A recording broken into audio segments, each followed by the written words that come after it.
ನಮಸ್ತೆ ಎಲ್ಲರಿಗೂ, welcome to Sudha channel. ಇವತ್ತು ಬೆಳಗ್ಗೆಯಿಂದ ಲಾಗ್ ಸ್ಟಾರ್ಟ್ ಮಾಡ್ತಾಯಿದ್ದೀನಿ. ಏನಾದರೂ ಈ ಲಾಗ್ ಇಷ್ಟ ಆದರೆ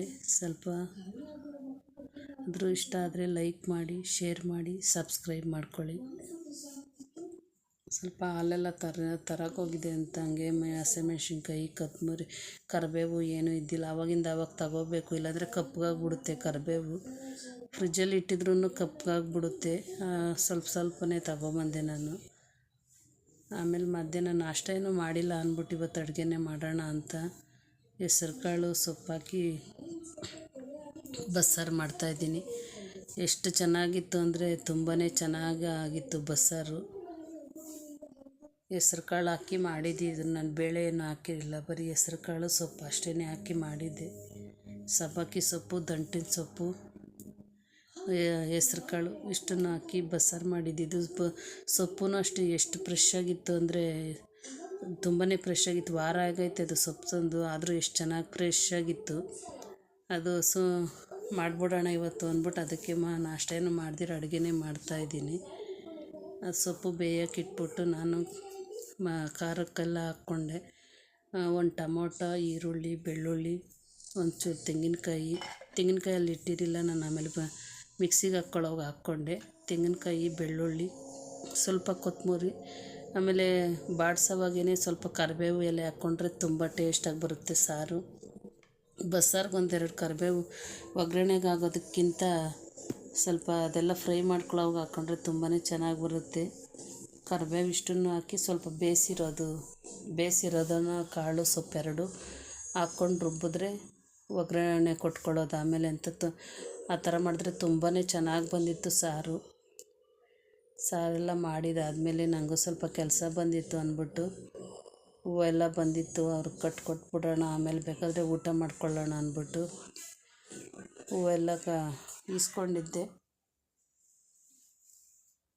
ಅಷ್ಟೊತ್ತಿಗೆ 1:30-2 ಗಂಟೆ ಆಗಿಬಿಟ್ಟಿತ್ತು. ನನಗೂ ಬೇರೆ ಹೊಟ್ಟೆ ಹಸಿತಾಯಿತ್ತು. ಅವ್ರಿಗೆಲ್ಲ ಹೂವು ಕೊಟ್ಬಿಟ್ಟು ನಾನು ಹಂಗೆ ಊಟ ಮಾಡಿದೆ ನಾನು. ಮಧ್ಯಾಹ್ನವರೆಗೂ ಸ್ವಲ್ಪನೂ ರೆಸ್ಟ್ ಇದ್ದಿಲ್ಲ. ಅವ್ರಿಗೆಲ್ಲ ಹೂವೆಲ್ಲ ಕಟ್ಬಿಟ್ಟು ಊಟ ಎಲ್ಲ ಮಾಡಿ ಸ್ವಲ್ಪ ಟೀ ಮಾಡಿ ಕುಡಿಯೋಣ, ಸ್ವಲ್ಪ ಹೊತ್ತು ಆರಾಮಾಗಿ ರೆಸ್ಟ್ ತಗೊಳ್ಳೋಣ ಅಂತ ಒಂಚೂರು ಟೀ ಮಾಡಿ ಕುಡಿದ್ಬಿಟ್ಟು ನನಗೆ ಸ್ವಲ್ಪ ಹೊತ್ತು ಕೂತಿದ್ದೆ ನಾನು, ಟೀ ಮಾಡಿ ಕುಡಿಯೋಣ ಅಂತ. ಆಮೇಲೆ ನಮ್ಮ ಮನೇಲಿ ಬರ್ತಾ ಜೋಳ ತಗೊಂಬಂದಿದ್ರು. ಜೋಳನೂ ಅಷ್ಟೇ ಮಳೆ ಚಳಿ ಇರೋದಕ್ಕೆ ಬೇಯಿಸಿರೋ ಜೋಳ ತಗೊಂಬಂದಿದ್ರು. ಬೇಯಿಸಿರೋದಲ್ಲ, ಸುಟ್ಟಿರೋ ಜೋಳ ತಗೊಂಬಂದಿದ್ರು. ಎಷ್ಟು ಬೀದಿಲೇ ಸುಟ್ಟು ಕೊಡ್ತಾರಲ್ಲ ಆ ಥರ ಜೋಳ ತಗೊಂಬಂದಿದ್ರು. ಅದಕ್ಕೆ ಉಪ್ಪು ಖಾರ ಎಲ್ಲ ಹಾಕಿ ನಿಂಬೆಹಣ್ಣು ಉಜ್ಬಿಟ್ಟು ಕೊಡ್ತಾರೆ. ಎಷ್ಟು ಚೆನ್ನಾಗಿರುತ್ತೆ ಅಂದರೆ ಸೂಪರಾಗಿರುತ್ತೆ. ಅದು ಜೋಳ ಬರ್ತಾ ಹಂಗೆ ತಗೊಬಂದಿದ್ರು. ನಾನು ಟೀ ಎಲ್ಲ ಕೂತ್ಕೊಂಡಿದ್ದಾಗ ಅದು ಸರಿ ಅಂದ್ಬಿಟ್ಟು ಆ ಜೋಳನೂ ತಿಂದ್ವಿ. ಯಾರಿಗೆಲ್ಲ ಇಷ್ಟ ಆಗುತ್ತೆ ಈ ಥರ ಜೋಳ ಕಮೆಂಟ್ ಮಾಡಿ. ತುಂಬಾ ಚೆನ್ನಾಗಿತ್ತು. ಜೋಳಕ್ಕಿಂತ ಅದ್ರಾಗ ಉಪ್ಪು ಖಾರ ಬೆರೆಸ್ಕೊಡ್ತಾರಲ್ಲ ಅದು ತುಂಬ ಚೆನ್ನಾಗಿರುತ್ತೆ.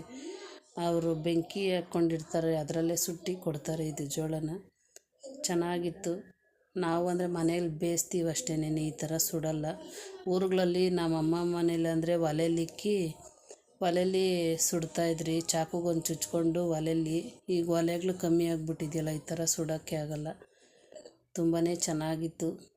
ಹಂಗೆ ಉಪ್ಪು ಖಾರ ಹಚ್ಚಿದ್ರೆ ಮಾತ್ರ ಸೂಪರಾಗಿರುತ್ತೆ ಜೋಳ. ಅದನ್ನು ತಿಂದ್ಬಿಟ್ಟು ಆಮೇಲೆ ಲಾಗೇನು ಕಂಟಿನ್ಯೂ ಮಾಡಿಲ್ಲ ನಾನು, ನೆಕ್ಸ್ಟ್ ಡೇನೇ ಮಾಡಿದೆ.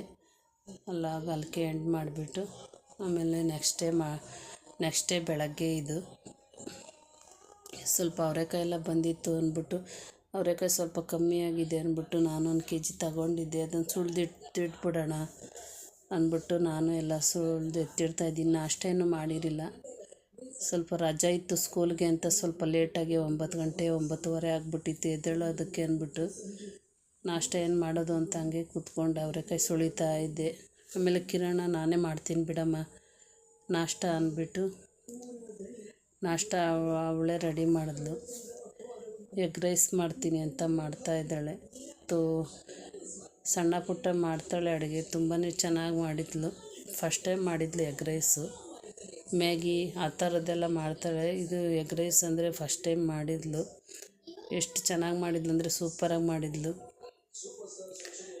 ಚೆನ್ನಾಗಿ ಮಾಡಿದ್ಲು. ಆದರೆ ಸ್ವಲ್ಪ ಗೊಜ್ಜಿಗೆ ಅನ್ನಕ್ಕೆ ಸ್ವಲ್ಪವೇ ಮಿಕ್ಸ್ ಮಾಡಿದ್ಲು, ಗೊತ್ತಾಗಿಲ್ವಲ್ಲ ಫಸ್ಟ್ ಟೈಮ್ ಪಾಪ. ಆಮೇಲೆ ಇನ್ನು ಸ್ವಲ್ಪ ಮಿಕ್ಸ್ ಮಾಡಬೇಕಮ್ಮ ಗೊಜ್ಜು ಅಂದಿದ್ದಕ್ಕೆ ಇನ್ನು ಸ್ವಲ್ಪ ಮಿಕ್ಸ್ ಮಾಡಿ ಇಬ್ಬರು ನಾಷ್ಟ ಮಾಡಿದ್ರಿ. ಇಷ್ಟ ಆದರೆ ಲೈಕ್ ಮಾಡಿ, ಶೇರ್ ಮಾಡಿ. ಮತ್ತೊಂದು ವಿಡಿಯೋಲಿ ಸಿಗ್ತೀನಿ. ಬಾಯ್.